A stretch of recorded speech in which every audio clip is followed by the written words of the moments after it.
Hi there, guys. Welcome back to the channel today. Today we're covering another one of our LIV Golf teams. The team that honestly I had the biggest, hopes for going forward in this season, and they ultimately got dashed. This is a team that I really figured going into this year was going to be one of the teams that was going to be competing very frequently and be in the upper echelon of teams. Granted, I kind of thought the same thing with the Majestics based off of how last season was, and more importantly, how I really thought of everybody on the Majestics big three as far as their captains go, and being consummate professionals that were going to maintain decorum week in, week out. This team exhibited the exact opposite of that, and that was Smash GC. Smash GC, it was insane watching this team because it was a team that had a very different philosophy than I really ever expected it to be. I very much figured this to be a situation where we're going to have Brooks Koepka, the absolute dominant male of sports out there, and as far as golf goes, he's definitely one of the best players of his generation, and really somebody who you just think of being as a natural leading persona. However, it became very obvious throughout the year that his managerial style may not be fully developed. He may be somebody who is too alpha to where he doesn't actually have that ability to be the coach, the captain, the leader, if you will. It became very evident through the early parts of the year that he and Matty Wolff just were not vibing. And I think part of it had to do not so much with Matty Wolff and him not vibing, but it was more of a very obvious disposition that kind of developed after Brooks Koepka won his major. If you guys don't remember, it came to a head at DC. DC was where things got really out of hand for this team. By the way, very funny how Fight Like a Family is their motto and moniker, and yet that's not what they are at all. Brooks Koepka even quoted saying, it's a three-man team at many points in time, as it became very obvious that Matt Wolff was not a part of the team. And I'm sure they wanted to remove him during parts of the team. Back in immediately after the DC event, mind you, Brooks Koepka comes off of winning the PGA Championship, his fifth major of the year. Sorry, not of the year, of his career, the fifth major of his career. Showcasing once again that, hey, I am the dominant guy. He's won the LIV Golf Jeddah back in November. He won, remember of last year, he won the Orlando event right before the Masters, finished second place at the Masters, then gets second place at wins the PGA Championship. And realistically at that point, he's on cloud nine. I mean, for the DC event, he literally showed up to the course, I think, the morning of the Pro-Am. And I don't think he even played in the Pro-Am, which was very, very strange. Obviously, this was LIV Golf's first major winner in LIV Golf, while being an active member of LIV Golf. So it's a big deal. But at the same time, what we saw as far as his professionalism going into the event immediately the week after, it didn't exactly translate very well. However, when he did touch down, he immediately started putting the guys back in the incredible training regimens that they were in as far as fitness goes. And I will tell you this, Matt Wolff was looking very fit. I saw them personally in Tulsa, which Tulsa was before the DC event. And I can tell you this, Matt Wolff looked in great physical condition. Now, granted, Matt Wolff is in his early stages of mid-20s right now.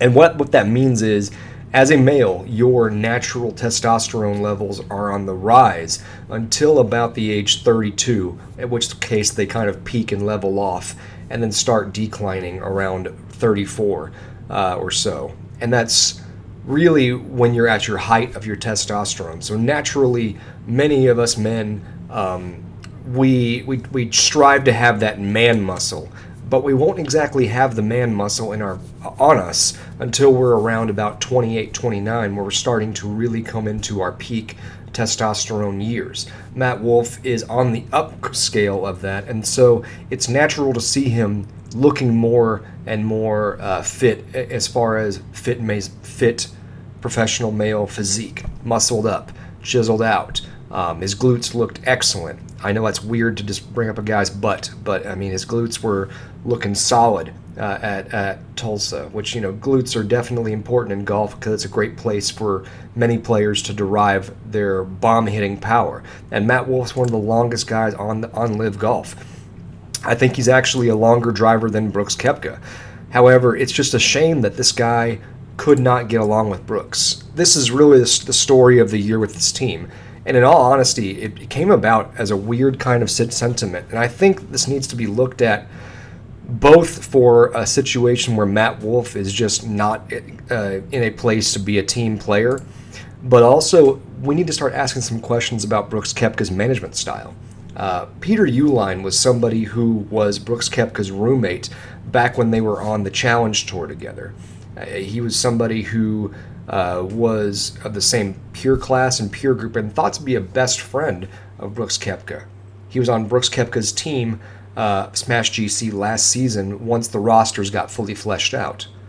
However, then start of this year, Peter Uihlein's in a three-way trade where we see Taylor Gooch of the Aces goes over to the Range Goats. Peter Uihlein of Smash goes over to the Four Aces. And then we see Matt Wolff from the High Flyers go over to Smash GC. But wait a second, Peter Uihlein is someone who was, in all honesty, all three of those guys, as far as LIV Golf levels are concerned, at that time were of equal status as far as player potential, player value, etc. And yet, Brooks Koepka, I thought from the very jump, I thought it was weird because why is Matty Wolff going over to him? And why is Peter Uihlein leaving? So now I have to ask the question, after this whole entire season's been gone by, is Brooks Koepka's management style not exactly the best? And I think it's clear that he needs to take some management courses, I think, as far as being a leader, being a coach, being a captain, because you're all of those things when you are the head honcho of your own team. I think he needs to take some lessons from his arch nemesis, Bryson DeChambeau. But that's for a different video.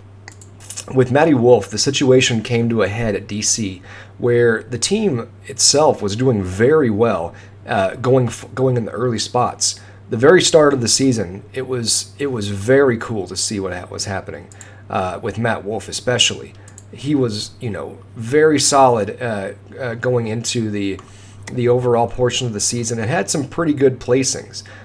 There were definitely some very strange moments, though, where it became very obvious that Matt Wolff was just not the player for the team. It really showcased, again, like I said, in DC. In DC, you had this opportunity where, like I said, Brooks Koepka came in late for the tournament. Vibes were off. Kokrak got injured after round 1. And then, mysteriously, Matt Wolff pulls out before round 3. We also knew there were problems with Matt Wolff himself. He was not actually injured because a couple weeks later, he actually showed up for U.S. Open qualifying and walked off after the first 4 holes. I don't think he was injured. I don't think anybody thinks he was injured. And we knew it was actually a personnel conflict because immediately after the DC event, Matt Wolff's Twitter handle was pulled from Smash GC's Twitter handle. So we knew there was problems in the locker room. There were also reports that this whole entire rest of the season there were problems. Now there was an opportunity for the team where we started to see, things getting back to good as best as they could, and that was going to be where we had an event where all of a sudden, Smash GC were showing up again, and that was at Ana Lucia. Ana Lucia, they come out of the gates. Now there was a big break in the year. And at Ana Lucia, we all of a sudden see, Matt Wolff play probably his best, tournament in quite a while. He had been, 44th, 47th, didn't even finish in DC. So he had 3 straight events where he was just abysmal. And then even before that, he had a 44th, a 41st, a 34th. He wasn't looking good despite being somebody who was supposed to be a bigger name player for LIV Golf.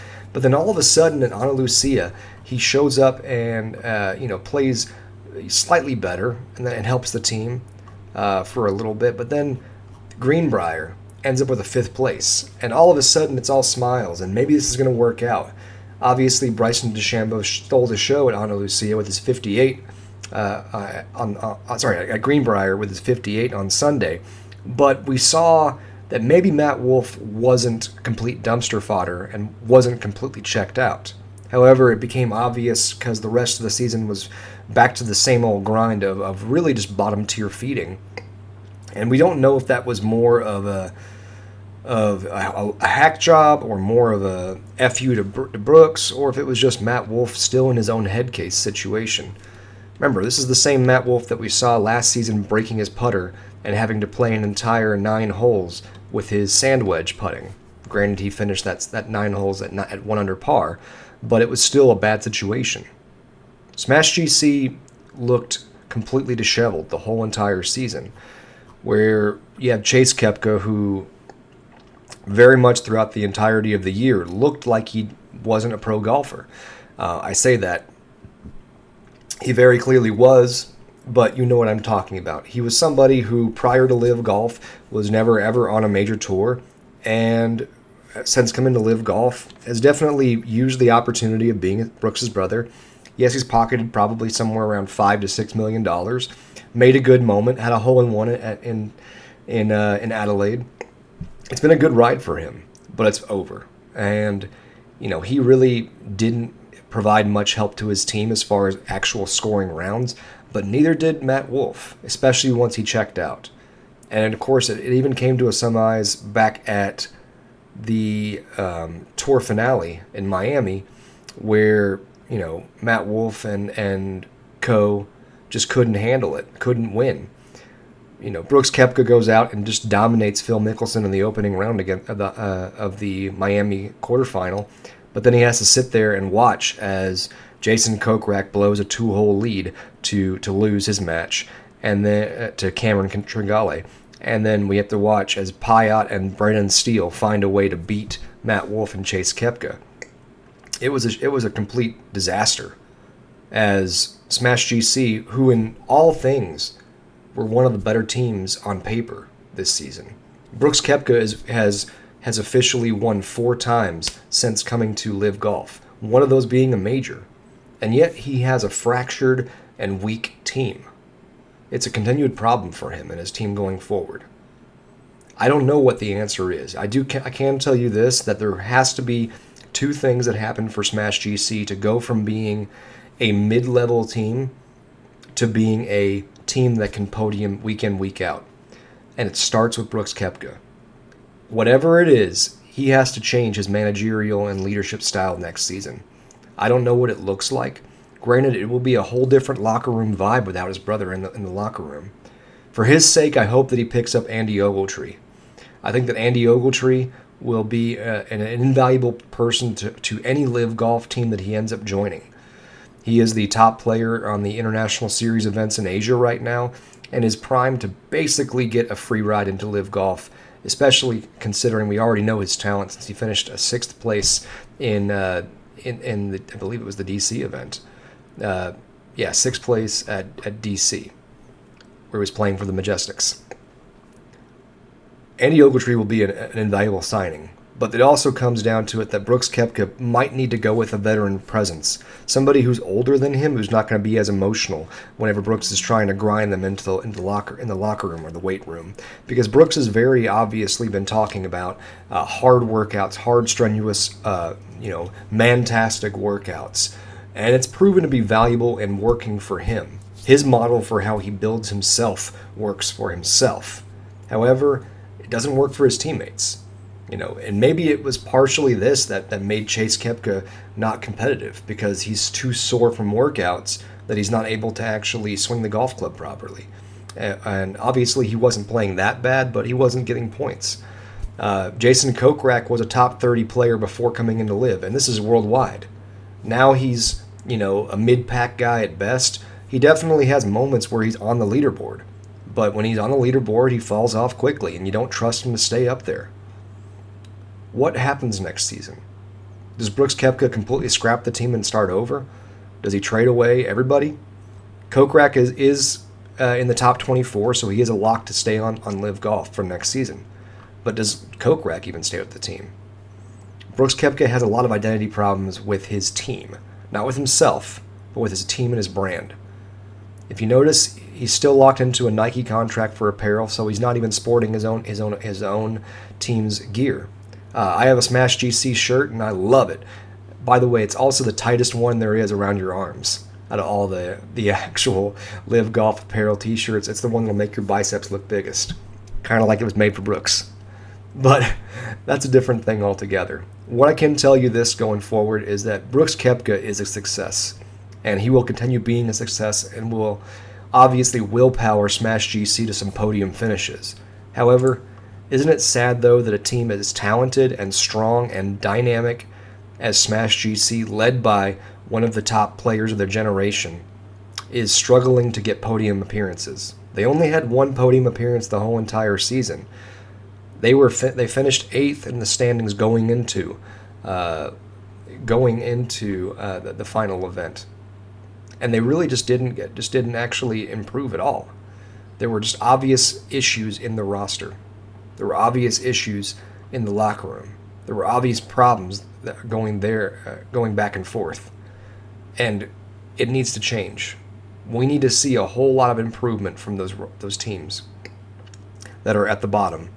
And Smash GC is one that shouldn't be at the bottom because they're led by Brooks Koepka, who, like said, is in winning form. So the question is, will he be able to fix it? Will he be able to take a step back and look over and see what he did wrong as a leader this year? Obviously, his game is in peak performance and in peak shape. But part of being a captain is knowing how to make the best out of your players, out of your teammates. And somehow Bryson DeChambeau, who is younger than him, is doing that so much better. I will say part of it is Bryson DeChambeau has a better overall supporting cast, a more mature supporting cast, and also a supporting cast that knows that they're not going to try to challenge Bryson in the gym. So this is something that Brooks has to look at and really think about. Are you trying to build a team of guys who are your groupies, or are your gang, or are your ride-alongs, your entourage, or are you trying to build a winning team? Because, hey, look at the NFL. The NFL would be very interesting if the starting linebacker decided to get in the weight room and make every single person on the team built exactly like them. But if they did that, it'd be very hard to throw a football accurately over 65 yards. Obviously, golf's a little bit nothing like the NFL, but not everyone's body type is going to respond and work the same way that Brooks Koepka's does. Not everybody can hit 3 irons 400 yards out of the rough the way he does. But what do you guys think? What do you think will be the big impetus for change for Smash GC going forward? A team that, again, I own a Smash GC polo. I love it. I love Brooks Koepka. Don't like what I'm seeing out of him as far as being a team leader so far. But what do you guys think?